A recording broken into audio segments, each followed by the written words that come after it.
You know, if you've listened to the critics talk about abstinence education, you've probably heard them say things like abstinence doesn't work. There's no research showing the effectiveness of abstinence education, and therefore abstinence education should be defunded. Further, they'll point to studies like the Mathematica and use those studies as points to drive home their assertions.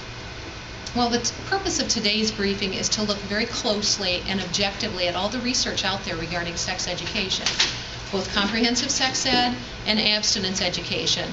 Put it on a level playing field on a grid that makes those approaches similar in terms of the research that is available, and see what actually is out there regarding research. Before we do that, though, I think it's really important that we talk about what abstinence education is. And you know, there are a few things about abstinence education that have been subject to an awful lot of misinformation. So I think it's really important for us to have a foundation for what this approach teaches. First of all, it is not a just say no message. This is not abstinence only. This is a holistic message that prepares and gives students all of the information they need in order to make healthy decisions. Abstinence education is much more than just refusal skills. It's relationship building, how to identify a healthy relationship, how to identify an unhealthy relationship. What does it mean to make a good, healthy decision? Why is it important to set goals for your lives? And why it's important to set goals that go beyond this weekend, the next weekend, even beyond graduating from high school. Abstinence education talks about STDs and the medically accurate information regarding that. Abstinence education talks about contraception. And the manner in which contraception is discussed is a manner that most parents want that topic to be discussed, and that is a realistic discussion of both the limitations and the risk reduction, and that's what abstinence education does. Abstinence education is popular. Who's it popular with? Well, it's popular with parents. A recent Zogby poll showed that when parents actually understand what abstinence education is all about, they support abstinence over comprehensive sex ed by a 2-to-1 margin. That's regardless of political party, that's regardless of ideology, that's regardless of their socioeconomic status, what ethnicity they are, what part of the country they're from, and on and on. The key is, do they understand what abstinence education truly teaches? Most Americans don't, and many policymakers don't. So I'm hoping that you'll gain a fuller understanding of what this approach really teaches as a result of today's briefing. When parents were asked where they wanted their taxpayer dollars to go, it was actually a 3-to-1 margin that they said they wanted funding to go to abstinence education over comprehensive sex education. You know, in these tough political and economic times, I think that's really important to listen to taxpayers. And 80% support the core tenets currently funded in abstinence education, those holistic messages that we just talked about just a few moments ago. It's popular with students. Most teens are abstinent, and currently abstinent as defined by the CDC, which means that teens have not had sex for at least 3 months. That's also trending upward. And most sexually experienced students also say when asked that they wish they had waited. Abstinence education is popular with schools. Over 2.5 million students are served with abstinence education as a result of federal funding.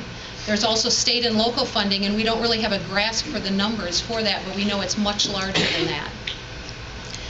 Our programs have waiting lists for schools that desire abstinence education in communities and schools across the country that they're just not able to fulfill because of lack of funding.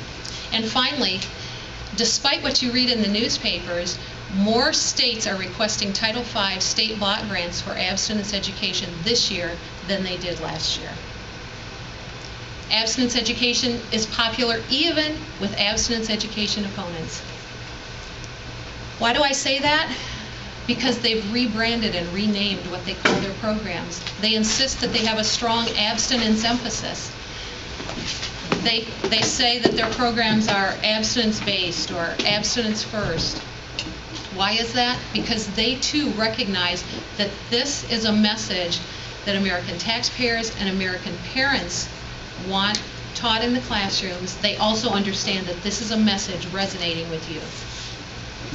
And they insist on that they support abstinence education even though their curriculum materials and their internal communications belie that.